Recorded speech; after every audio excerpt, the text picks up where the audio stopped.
Hello everybody, welcome to Talk About Houses. I'm Todd. I'm Oana. So we are going to talk about 5 contingencies you should never remove when buying a house. Right. Okay, so we're going to jump right in them. The first one is the home inspection. Home inspection. Please have a home inspection. Have it for yourself. Have it for peace of mind. Look, you don't know anything about this house, and the seller has disclosed some things, but probably not everything, not because they're trying to mislead you, but probably because they just don't know. A home inspector is not emotionally connected to the transaction, and they're going to go ahead and do a visual inspection of the home. They're not going to open up any walls or anything like that, but they will do a visual inspection of the home. They will check the roof, the air conditioning, the heater, the appliances, the electrical system, things like that, and give you a good idea of the condition of the home.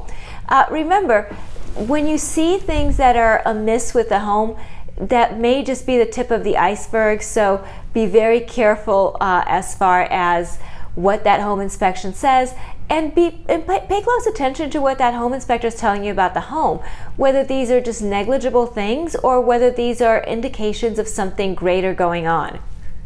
And if the sellers say, hey, well, you're paying cash, it's as is, blah, blah, blah, that's fine, but tell them, just give me 3 days then, and then get the home inspector there the next day. You should get the home inspection done. It's very important. Absolutely.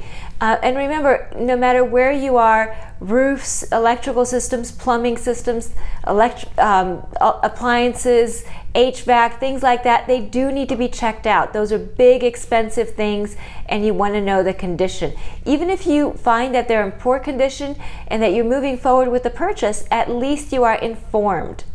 All right, the second contingency you should never waive is mold remediation. Yes. So mold is a dirty, dirty word. It's a moldy word. It's a moldy word. So, you do want to make sure that that is taken care of. It is a health hazard, so make sure that it is taken care of. It might be that you may choose to get the seller to give you some sort of a credit for the remediation, and then you can get that taken care of after close of escrow. I'm a fan of that because that way you know that it's done right. All right.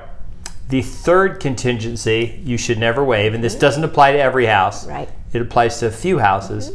Well and septic. Yes. So you may not realize this, but in Las Vegas, there are a fair number of homes with wells and or septic. And you'll be surprised that some of these areas are like a square mile, and they're surrounded by everybody else's on water and sewer. Right. And then you'll have a square mile of like custom homes that were built in the 60s and 70s, and it's all well and septic. They don't have any sewer lines or any city water there. Right.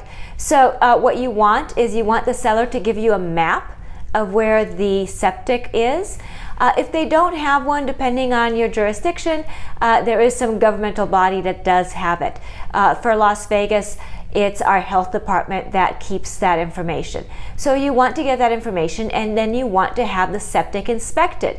Now, what does a septic inspection consist of? I get that question a lot. I actually get it from agents too who don't know. So a septic inspection involves 2 things. 1, cleaning it out, and yes, that is exactly what that is, pumping everything out.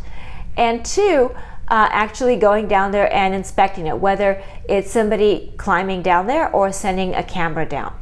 So sellers should be absolutely delighted that their septic is inspected because they get a free clean out with the inspection, right? And they're not paying for it, the buyer's paying for it, generally. So that is a good thing to have. Septic tanks are really interesting things because they require a leach field, and their capacity is designed for a certain size of home, both square footage and occupants. Also includes the number of bathrooms and that sort of thing. So it's a very interesting calculation of how they come up with the size of your septic tank. And then well inspections are important, obviously, because we all like to drink water and we like to shower and wash things and that sort of thing. So you should definitely have a well inspection if the property has a well. It's kind of similar to septic in the sense that you have a different vendor, not the home inspector who does it. So the septic is done by a septic company, not the home inspector. The well is done by a well company, not the home inspector. And it's kind of the same thing. they'll go ahead and check out the pump and the quality of water and that sort of thing. So it's a good thing to know, because you want to know for the long term, what will your water and sewer be like. Yeah, long time ago I bought a house on the lake, and we actually had a problem with the septic. It was a big problem with the septic, and it ended up killing the deal, unfortunately. All right. Okay, the fourth contingency you should never waive, the appraisal. Yes. Okay, so let's say you're paying cash for the house and you're thinking, why am I wasting money on the appraisal?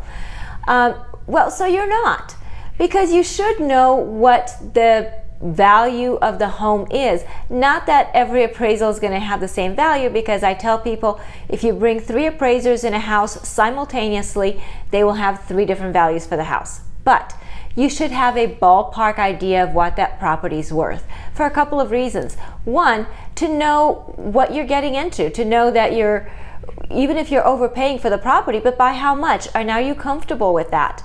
You may also need that for tax purposes at some point. So an appraisal is good to have, is the bottom line.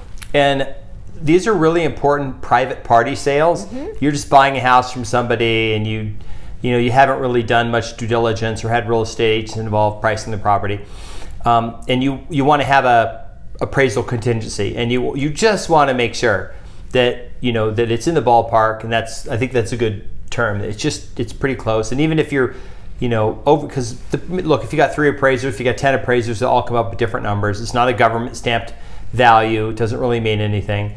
A home is worth a different amount to every person, but just having an appraisal is important. The last contingency you should never remove, financing. Financing, absolutely. We can't stress that enough. I realize that right now it's tough for buyers to get their offers accepted, and they want to waive all kinds of contingencies to make their offer more attractive to the seller. But please don't waive your finance contingency, because things happen, whether it's something unforeseen, like maybe the loss of a job, or some other event that causes you to not be able to qualify for that loan and close the transaction. We are very interested in protecting your earnest money. That doesn't mean that you don't waive the finance contingency at some point during the transaction, but certainly don't waive it right off the bat when you're making your offer. Yeah, and keep in mind that the financing contingency isn't just always a yes, no, like qualified, not qualified. It can also be terms of the loan.